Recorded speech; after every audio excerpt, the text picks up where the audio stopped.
آخری سوال کہ نوجوانوں کے اندر آج کل جو فرقہ واریت اور مذہب کے حوالے سے کافی جو ہے عدم برداشت پیدا ہوتی جا رہی ہے، تو اس سلسلے میں ایک عالم دین کس طرح جو ہے وہ اس چیز سے آج کے نوجوان کو دور کر سکتا ہے؟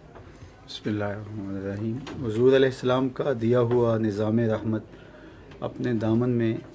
اس قدر نور، نکھت، اجالے اور روشنیاں رکھتا ہے کہ اگر ہم حضور کی سیرت کو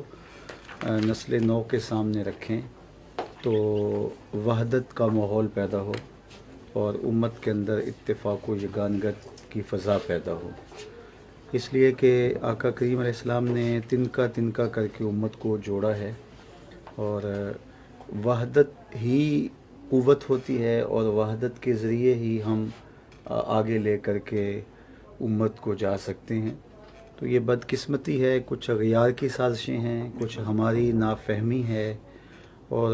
کچھ نسل نو کے مزاج کو ہم سمجھ نہیں پاتے، جس کی وجہ سے ان کی صحیح رہنمائی نہیں کر پاتے۔ تو سیرت ایک ایسا عنوان ہے کہ جس میں ہمارے لیے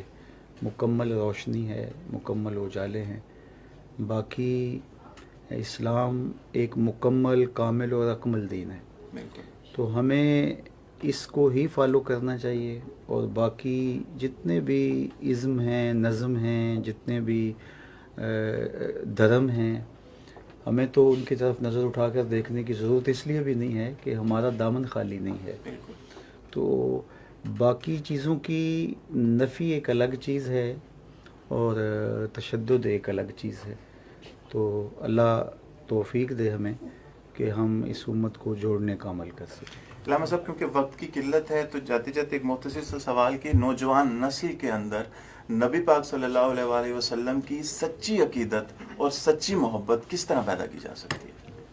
علامہ اقبال علیہ رحمہ نے ایک سیرت النبی کے عنوان سے خطاب کیا ہے جو موجود ہے، اس میں انہوں نے 3 چیزوں پہ خاص طور پہ بات کی تھی۔ ایک تو حضور کی سیرت نسل نو میں متعارف کروائی جائے، دوسرا کثرت کے ساتھ درود پڑھنے کا ماحول پیدا کیا جائے، اور تیسرا انہوں نے کہا تھا کہ حضور کے حسن و جمال کا تذکرہ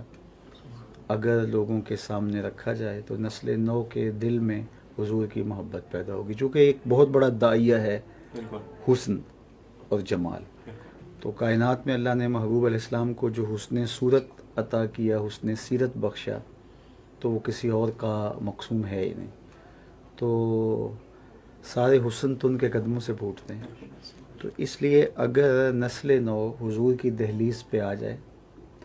اور حضور کی چوکھٹ پہ آ جائے، تو اقبال نے تو یہی کہا تھا نا کہ دہر میں اس میں محمد سے اجالا کر دے، تو یہ نام ہی اجالوں کا ضامن بن جائے گا۔ تو کثرت سے درود شریف پڑھنا، اس کی ترغیب ہو، گھروں کے اندر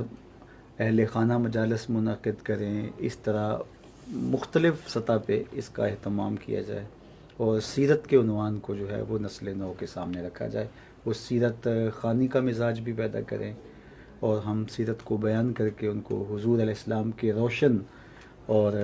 واضح زندگی اور شب و روز ان کے سامنے رکھیں۔ تو یہ